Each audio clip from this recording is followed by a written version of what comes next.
네, 안녕하세요. 오늘 생명존중, 벌써, 우리 수업 주차로는 8주차지만, 7번째 강의, 시간입니다. 그래서 7주차 강의를 시작을 할 건데요. 오늘, 여러분들하고 같이 공부할 내용은, 여기서 보시는 것처럼 여성의 생리에 관련된, 그런 내용을 갖다 같이 공부하도록 하겠습니다. 여성의 생리, 그러니까는 어떻게 보면은 조금 민망스럽기도 하고, 또는 쑥스럽기도 하고, 또, 특히 여성 같은 경우는, 여학생들 같은 경우는 다 아는 얘기를 뭘 또 새삼스럽게 하느냐라고 이야기를 할 수가 있는데요. 사실 요 부분에 대해서는, 우리, 지구에서 같이 사는 그런 존재로서 남성이 반, 여성이 반인데, 특히 남성들 같은 경우는 우리, 같은 인간으로서 또 어떤 그 생리적인 현상을 갖다가 알 듯 하면서도 또 충분히 이해하지 못하는 그런 경우가 많아서 오늘은 이 문제를 갖다 같이 다룰 테고요. 또 여학생들의 경우도 사실은 본인의 문제고 해서 충분한 어떤 지식이라든가 또 이해가 있다라고 생각할 수도 있겠지만 또 오늘 영상도 마찬가지로 같이 보실 텐데 그러한 부분을 통해 가지고 또 새로운 그런 내용들을 갖다 이해할 수 있을 것 같고요.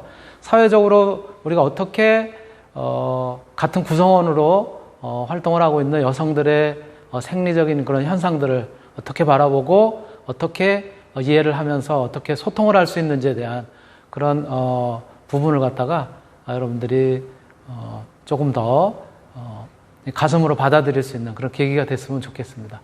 오늘 그래서 여성의 생리에 대해서 이제 같이 말씀을 나누겠는데 요즘은 생리라는 표현을 갖다 많이 쓰는데요. 사실은 원래는 이제 생리라는 표현보다는 사실은 정확한 표현은 우리 식의 정확한 표현은 사전에도 표현이 되어 있지만 월경이 맞습니다. 예, 월경. 영어로는 menstruation 이라고 표현이 되고요. 월경은 정의가 어떻게 되냐면요. 이렇게 정의가 되어 있습니다. 예, 여성이 주기적으로 몸 안의 난소에서 난자를 만들어내고 수정되었을 경우에 수정란이 원활히 착상되도록 준비되어 있던 그런 자궁점막. 그런데 수정도 안 되고 착상도 안 된 그런 경우에는 이제 소용이 없잖아요. 그렇죠? 그래서 바로 그 자궁점막이 정상적인 착상이 이루어지지 않았을 경우에는 출혈과 함께 질을 통해서 배출되는 그런 현상을 갖다 우리가 월경 이렇게 표현을 합니다.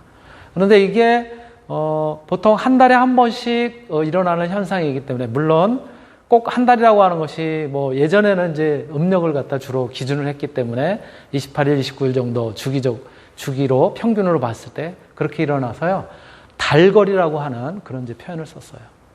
또 최근에는 생리적인 현상 이라는 표현으로 생리라고 하는 그런 이제 표현을 쓰기도 하고요. 요거를 이제 대부분 조금 더 부드러운 표현으로 많이 쓰고요. 또는 이제 영어를 줄여서 맨스라고도 이렇게 이제 표현을 하죠.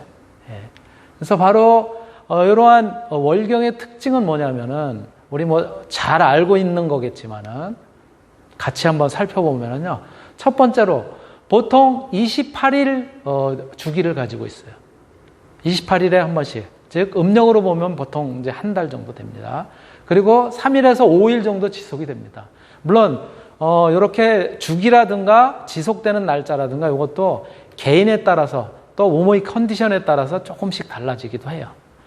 두 번째가 뭐냐면 이러한 생리적인 현상, 월경은 언제부터 시작을 하게 되면 그 여성들의 경우 보통 8세에서 16세 요 기간 중에 이제 시작을 하게 됩니다. 월경을 처음 시작을 하게 되는데 바로 요거를 초경이라고 우리가 보통 이야기를 합니다.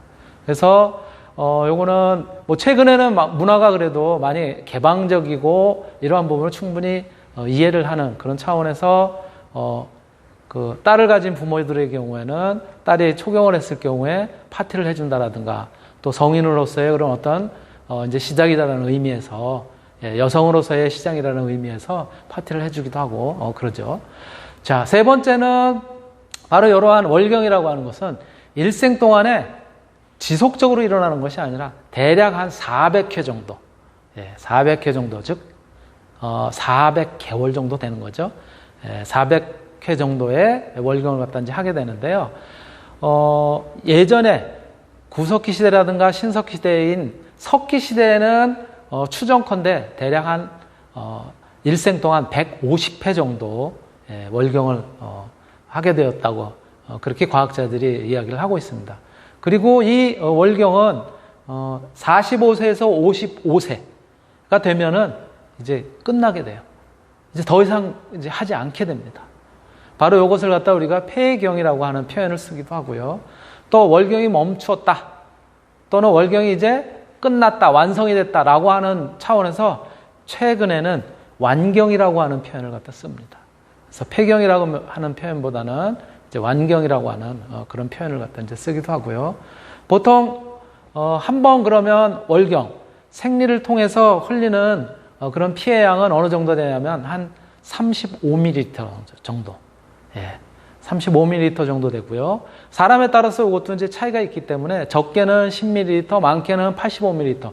물론 조금 어떤 질병에 가까운 그런 상황이 됐을 경우에는 저거보다 더 많이 출혈을 하는 경우도 있습니다. 그런데 10에서 80ml 정도면 정상이다라고 이야기를 하고요. 요 기간에는 이게 호르몬 변화라든가 몸 안에 여러 가지 그런 그 현상들이 일어나기 때문에 굉장히 고통스러운 그런 생리통이라든가 두통이라든가 여러 가지를 동반할 수도 있어요. 그래서 기간 중에 생리통을 상당수가 겪고, 물론 이것도 사람에 따라서 차이가 조금씩 있습니다. 네, 바로 이러한 이제 월경, 월경이라고 하는 것은 우리가 이제 조금 한번 주기적으로 좀 살펴보면은요, 저쪽 그림의 끝에서 보시는 것처럼 첫 번째 이제 생리를 시작하고서 그 다음에 생리가 끝나고 다시 배란이 되고, 그리고 배란이 돼서 수정이 안 되고 하면은 다시 또 생리가 되겠죠. 그때 생리가 이렇게 28일 정도, 28일 정도의 그런 이제 한 주기를 갖다 갔습니다. 그러니까 28일에 한 번씩 평균입니다. 다 그렇다는 것이 아니라 이렇게 이제 생리 주기를 갖는데요. 이때 보시면 뇌하수체 호르몬의 양이라든가 또 여성 호르몬의 양, 특히 에스트로겐하고 그리고 프로게스테론하고 굉장히 밀접한 관련성을 갖다 가지고 있어요. 이 에스트로겐이라고 하는 것은 여성 호르몬이기도 하지만 여성이 배란을 하는 거하고 밀접하게 관련이 있어요. 그래서 여기 보시면은 에스트로겐이 생리를 갖다가 하기 시작할 때는 이제 뚝 떨어져요. 그랬다가 이제 생리가 거의 이제 끝나갈 무렵부터 다시 또 증가하다가 어느 때 최고조가 되냐면은 저게 바로 배란 시기에 맞춰서 최고조가 되는 거예요. 그래서 우리 앞에서 피임에 관련해서도 한번 살펴봤지만 이 피임약의 경우에 이제 복용하는 피임약의 경우에 에스트로겐 호르몬을 갖다 억제시킨단 말이에요. 억제시킨다는 건 뭐냐면 이렇게 배란이 되는 시기를 갖다가 배란이 못 되도록 막는다는 거예요. 이런 것들하고 이제 비슷하게 이제 관련이 있고요. 그래서 최고치는 배란과 가까운 시기에 최고치가 됐다가 그랬다가 다시 이제 생리가 시작이 되면은 거의 최저치로 이제 떨어지게 됩니다. 프로게스테론 같은 경우는 이제 배란이 되면은 그 다음에 이제 어떻게 되겠어요? 배란이 되면 이제 수정이 되고 나면 착상이 돼야 될 거 아니야. 그쵸? 수정이 되는 경우에는 이제 착상이 되는데, 바로 착상이 되면은 이 자궁이 원활하게 영양이라든가 이런 것도 공급이 될 수 있도록 그렇게 해줘야 되기 때문에 프로게스테론은 배란 이후부터 늘어나기 시작합니다. 이렇게 호르몬이. 그리고 착상이 안 됐다. 그러면 뚝 떨어지기 시작하는 거예요. 그래서 우리 앞에서 이제 마찬가지 인공 임신 중절 부분에서도 배웠었지만, 그래서 임신을 갖다가 중간에 차단하는 방법으로 바로 이렇게 프로게스테론 주사제를 갖다가 집어넣어서 차단을 해서, 그래서 자궁의 역할을 갖다 위축을 해가지고 그래서 저절로 탈락이 되도록 이렇게 하는 방법도 이제 하나 인공 임신 중절술의 방법으로 우리가 배웠었잖아요. 바로 이러한 것들이 여성들의 그런 그 생리를 갖다 나타내는 그런 주기와 나타내는 현상이다. 특히 여기 보시면은 맨 밑에 것이 자궁 내벽의 변화예요. 자궁 내벽 변화는 생리를 통해서 아까 뭐라 그랬냐면 제가 같이 떨어져 나온다 그랬었잖아요. 그렇죠? 예, 출혈과 함께 떨어져 나온다 그랬으니까 생리를 통해서 쭉 떨어져 나오고 생리가 끝나면 다시 조금씩 자궁벽이 이제 조금씩 두터워지기 시작합니다. 그래서 어느 때? 바로 배란이 돼서 이제 착상하기 쉬운 그런 단계가 됐을 때 최고조가 되는 거예요. 그랬다가 착상이 안 됐다. 그럼 이제 자궁복이 더 이상 이렇게 영양을 공급하거나 그런 준비를 할 필요가 없잖아요. 그래서 다시 허물어지면서 그러면서 생리와 함께 출혈과 함께 이제 다시 또 벗겨져 나가는 거죠. 이러한 과정을 갖다 이제 계속하게 되는데 이게 왜 일어날까요? 이게 왜 일어나겠어요? 이게 임신과 출산하고 연관되어 있는 현상이긴 하지만 이게 우리가 왜 일어나는지 임신이 안 됐기 때문에 일어난다라고 하는 그런 막연한 생각을 가지고 있는데요. 다음 영상을 보시면서 이거는 특히 우리 인간에게 있어서 왜 이런 현상이 일어나는지에 대한 그런 부분을 갖다가 좀 더 자세하게 이해를 할 수 있도록 되어 있으니까요. 조금 집중해서 한번 여러분들이 잘 보시도록 바라고요. 이거는 한번 이해가 안 되면 한번 더 틀어드릴게요. 예, 같이 한번 보시겠습니다. A handful of species on Earth share a seemingly mysterious trait, a menstrual cycle. We're one of the select few. Monkeys, apes, bats, humans, and possibly elephant shrews are the only mammals on Earth that menstruate.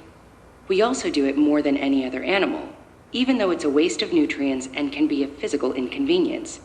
So where's the sense in this uncommon biological process? The answer begins with pregnancy. During this process, the body's resources are cleverly used to shape a suitable environment for a fetus, creating an internal haven for a mother to nurture her growing child. In this respect, pregnancy is awe-inspiring, but that's only half the story. The other half reveals that pregnancy places a mother and her child at odds. As for all living creatures, the human body evolved to promote the spread of its genes. For the mother, that means she should try to provide equally for all her offspring. But a mother and her fetus don't share exactly the same genes. The fetus inherits genes from its father as well, and those genes can promote their own survival by extracting more than their fair share of resources from the mother. This evolutionary conflict of interests places a woman and her unborn child in a biological tug of war that plays out inside the womb. One factor contributing to this internal tussle is the placenta, the fetal organ that connects to the mother's blood supply and nourishes the fetus while it grows. In most mammals, the placenta is confined behind a barrier of maternal cells. This barrier lets the mother control the supply of nutrients to the fetus.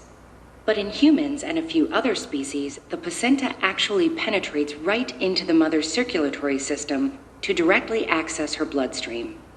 Through its placenta, the fetus pumps the mother's arteries with hormones that keep them open to provide a permanent flow of nutrient-rich blood. A fetus with such unrestricted access can manufacture hormones to increase the mother's blood sugar, dilate her arteries, and inflate her blood pressure. Most mammal mothers can expel or reabsorb embryos if required. But in humans, once the fetus is connected to the blood supply, severing that connection can result in hemorrhage. If the fetus develops poorly or dies, the mother's health is endangered. As it grows, a fetus's ongoing need for resources can cause intense fatigue, high blood pressure, and conditions like diabetes and preeclampsia. Because of these risks, pregnancy is always a huge and sometimes dangerous investment. So it makes sense that the body should screen embryos carefully to find out which ones are worth the challenge. This is where menstruation fits in. Pregnancy starts with a process called implantation, where the embryo embeds itself in the endometrium that lines the uterus. The endometrium evolved to make implantation difficult, so that only the healthy embryos could survive. But in doing so, it also selected for the most vigorously invasive embryos, creating an evolutionary feedback loop.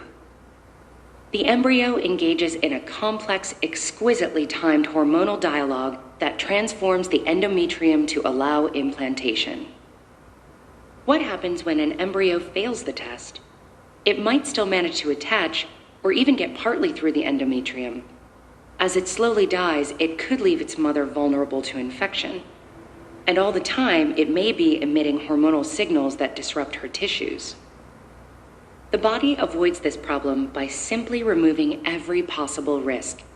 Each time ovulation doesn't result in a healthy pregnancy, the womb gets rid of its endometrial lining, along with any unfertilized eggs, sick, dying, or dead embryos. That protective process is known as menstruation, leading to the period. This biological trait, bizarre as it may be, sets us on course for the continuation of the human race.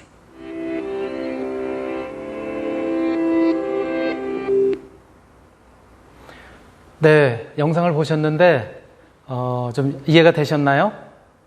이거는 그냥 단순하게 일어나는 것이 아니라 예를 들어서 착상이 되지 않거나 또는 자궁 내에 그대로 남아있거나 또는 이게 이상하게 거꾸로 뭐 들어가지고 다시 뭐 나팔관이라든가 혹은 이런 쪽에 들어가서 이상한 반응을 갖다 일으켜서 모체조차도 위험해질 수 있는 그런 부분이 있기 때문에 전부 모든 것들을 갖다 다 깨끗하게 제거하기 위해서 바로 이러한 이제 생리적인 현상이 일어난다는 그런 이제 설명이었었는데요.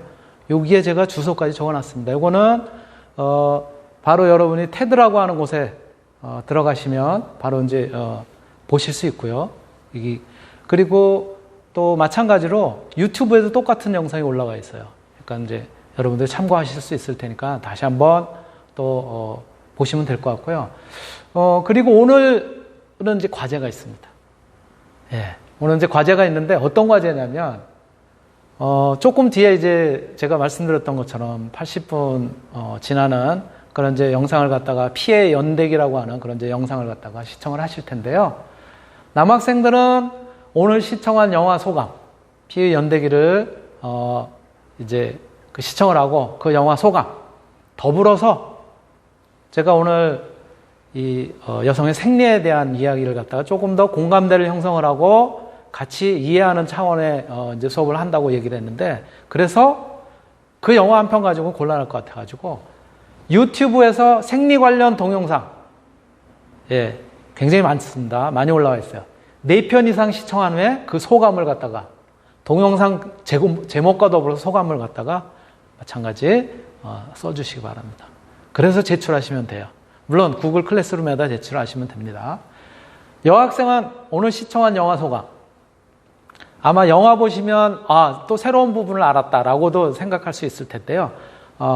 그리고 이게 이제 남학생들이 잘 이해를 못 하잖아요. 내가 왜 힘들어하는지 이런 건 모르잖아요. 말로 할 수도 없고 그렇다고 설명해 줄 수도 없고.